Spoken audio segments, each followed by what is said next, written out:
Why would you do that? Stop doing that to yourself.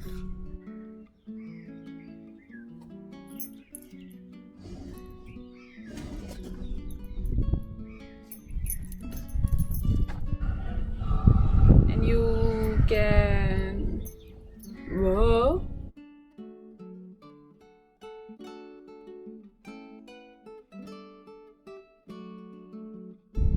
Good morning.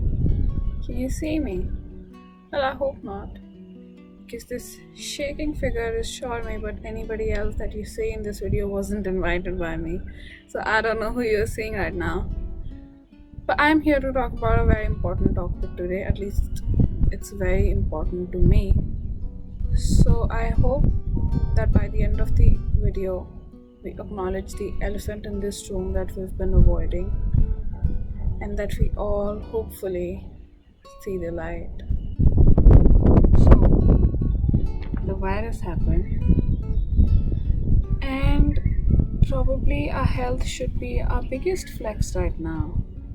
Like going out there and telling everybody, not that I have the biggest biceps, but that I have the healthiest body.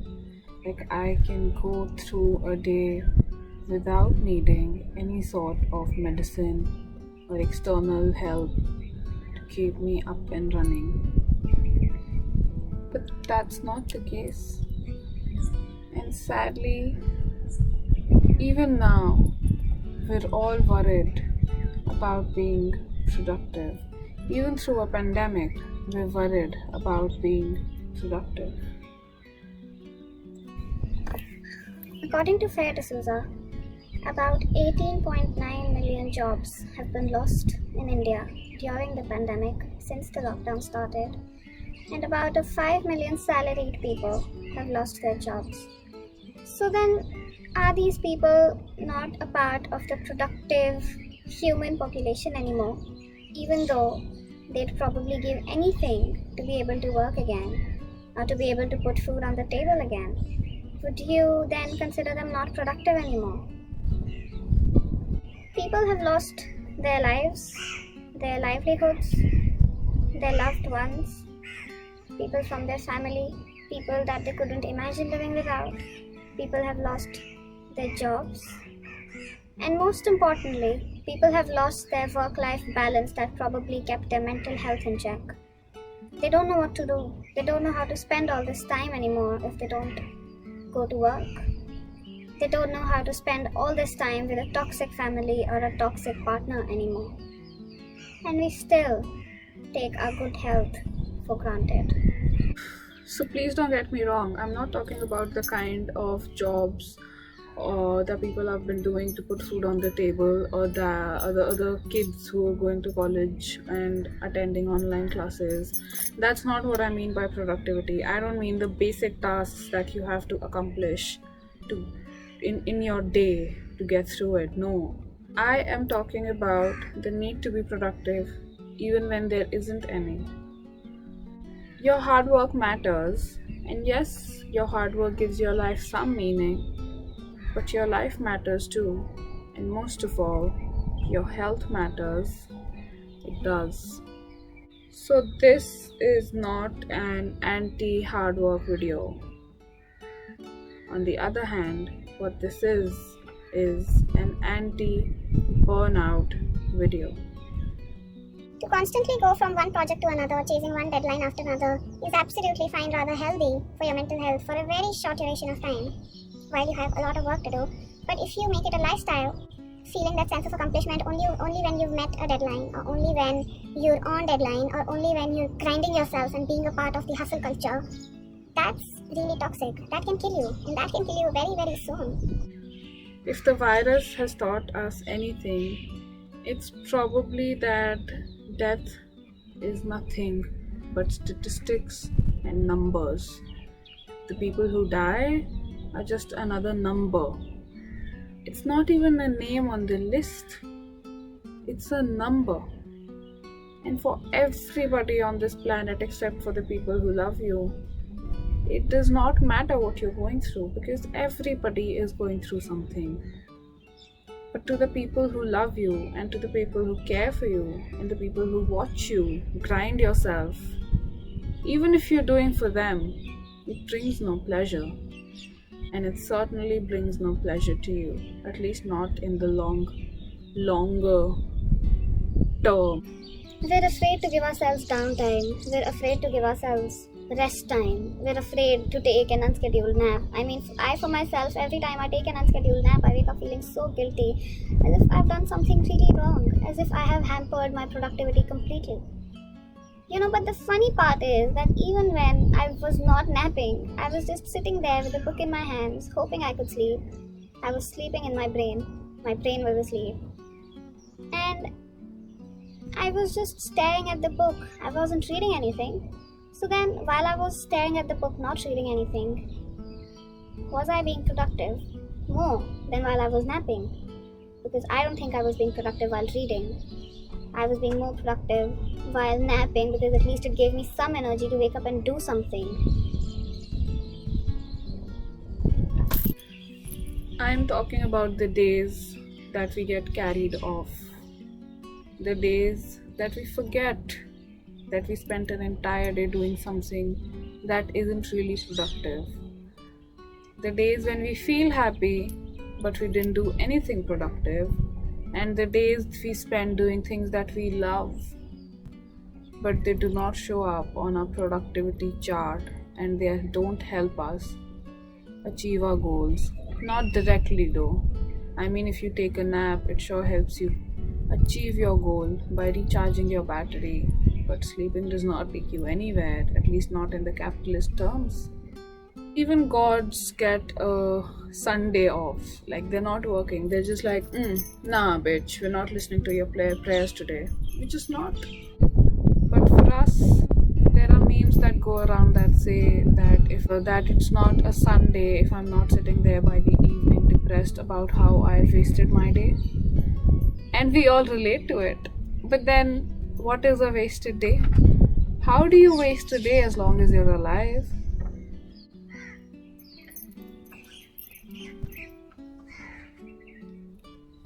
I wonder what it will take for us to appreciate the days that we can just sleep, not because we have to, but because we want to. I mean, imagine the days that you have to stay in bed because your body doesn't allow you to get out, because you're hurt, because you're injured, because you don't feel so well, because you're unhealthy basically. And on those days, there's nothing more that you want than to get out of bed and resume your normal healthy functioning, because you're so tired of taking favors from everyone. But we forget that feeling so soon. And just as we're out of bed, we're there again on the field, taking our health for granted and taking our productivity like it's the only thing that defines us. I know working is a way for some people to keep their mental health in check, to have this sense of balance throughout the day. If they're working, it helps them not to think about the other things in life that upset them, or that things that they do not want to think about anymore. And I get it that working can be a way of bringing this order into your life, this structure into your life that you wouldn't otherwise have if you were there to sit all day taking care of your mental health. And that working is a way of taking care of your mental health. And if it makes you feel better, this video is not for you. I am talking about people like myself who feel very sad after they've spent an entire day doing nothing, even if they could have done something or they should have been doing something, and they open up YouTube looking for some motivation, some advice that would send them to their desks again. But nothing works because they don't want to work that day, and then they hate themselves for not wanting to work that day. This video is for the people who can't motivate themselves to do the work that they don't like doing, and yet they label themselves as a failure or unproductive failures after they've spent a day doing nothing, even though doing nothing is sometimes much better than doing something without any heart in it. You get what I mean?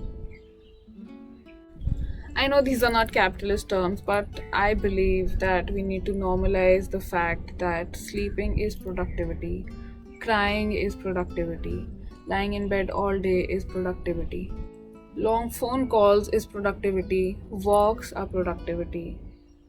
Everything that makes you happy is productivity. Guitar is being productive, any hobby is being productive. And even if you're doing MBA and you're in the first year of your MBA and this is the most crucial time of your life, still wasting one day is productivity.